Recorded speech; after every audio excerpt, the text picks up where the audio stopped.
جائے گا نا تو پھر ہمارا اور آپ کا نوجوان بھی باذن اللہ کے فضل و کرم سے بڑی آسانی کے ساتھ صحیح رخ پہ کام کرنے میں لگ جائے گا، بچا لیا جائے گا اور بچ جائے گا ان فتنوں سے جہاں سے شیطان انسان کو گمراہی کی طرف لے کر جاتا ہے۔ میرے بھائیوں، نوجوانوں کی تربیت کا یہی طریقہ ہے جو اسلامی شریعت نے سکھایا۔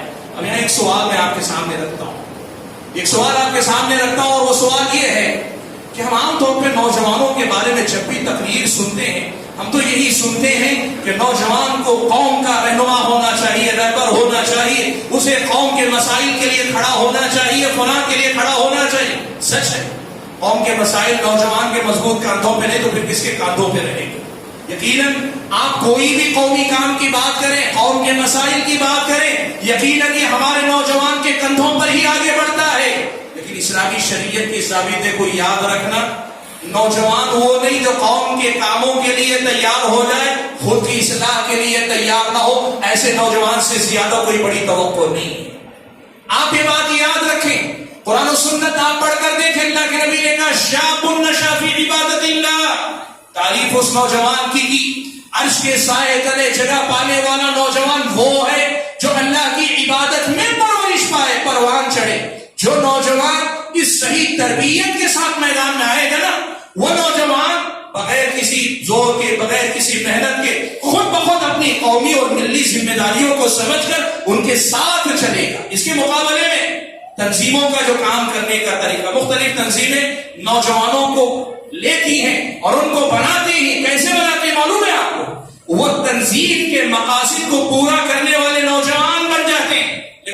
اور بسا اوقات لوگ کہتے ہیں کہ یہ کسی اور کام میں نوجوان لگتا ہے، یہاں سے سدھار آتا ہے۔ جی ہاں، سدھار کے دروازے کھل سکتے ہیں، لیکن عملاً جو آپ دیکھیں گے وہ یہ بہت کم ایسے ہوتے ہیں جو یہاں سے سدھار تک آتے یا ان کا سدھار پورا مکمل ہوتا ہو۔ ورنہ آپ اور ہم یہ دیکھتے ہیں کہ اکثر کام کرنے کے نام پہ کام شروعات کرتے ہیں، لیکن تربیت نہ ہونے کے نتیجے میں ایک مرحلے کے بعد یہی نوجوان آپس میں لڑتے ہیں، یہی بھیڑتے ہیں، یہی قومی کاز کو نقصان پہنچاتے ہیں، جماعتی کاز کو نقصان پہنچاتے ہیں۔ وجہ کیا ہے؟ تربیت کے بغیر ہم نے ان کو کیڈر بنایا، تربیت کے بغیر ہم نے ان کو تنظیم کا سرمایہ، جماعت کا سرمایہ بنایا، قوم و ملت کا سرمایہ بنایا۔ بغیر اس دینی تربیت کے کسی کو قوم کی امیدوں کا محور و مرکز مان لینا، یہ ہماری اور آپ کی بہت بڑی غلطی ہے۔ ہمیں اس کو سمجھنا چاہیے۔ ہاں، کچھ نوجوان ایسے ہیں جن کی تربیت نہ ہو سکی، جمعیت جماعت سے، تنظیم سے، گروہ سے جڑ گئے ہیں۔ آپ کو چاہیے کہ ان باتوں کو ذہن میں رکھ کر لوگوں کی ضرورت کے حساب سے عقیدہ بھی سکھائیں، طہارت بھی سکھائیں، نماز بھی سکھائیں، اخلاق بھی سکھائیں، لوگوں کے اندر حرام و حلال کی تمیز بھی سکھائیں۔ ساری باتوں کا احاطہ ہونا چاہیے۔ خطبات جمعہ میں ایک داعی، خطیب کو اتنا حکیم ہونا چاہیے کہ وہ قوم کی نبض پکڑ کر، جیسے حکیم بیماری کو پکڑ کر دوا دیتا ہے، ایسے عنوان کا انتخاب کر کے لوگوں کی اصلاح کرنی چاہیے۔ خطبات جمعہ دوسرا راستہ ہے جو ہمارے پاس ہے، میں اس کی بات کر رہا ہوں، وہ ہے خطابات۔ خطاب کیا ہے؟ یہ جو اس قسم کے پروگرام ہوتے ہیں، ایسے عناوین کا انتخاب کیجیے کہ ہر بار کچھ لوگوں کو سیکھنے کو ملے، لوگوں کو کچھ پتا چلے، کچھ سیکھنے کو ملے۔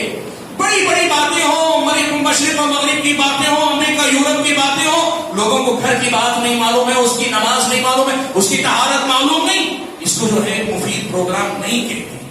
آپ اس قسم کا پروگرام کرنا چاہتے ہیں تو ایسے یوپی سے آئے اور آ کر یہاں انہوں نے ہمیں دین سکھایا۔ وہ آ کر یہاں رہ جاتے تھے، مہینہ مہینہ رہ جاتے تھے، بیوی ان کی بھی تھی، بچے ان کے بھی تھے، لیکن آپ کی تربیت ان کی نظر میں اس سے زیادہ ضروری تھی۔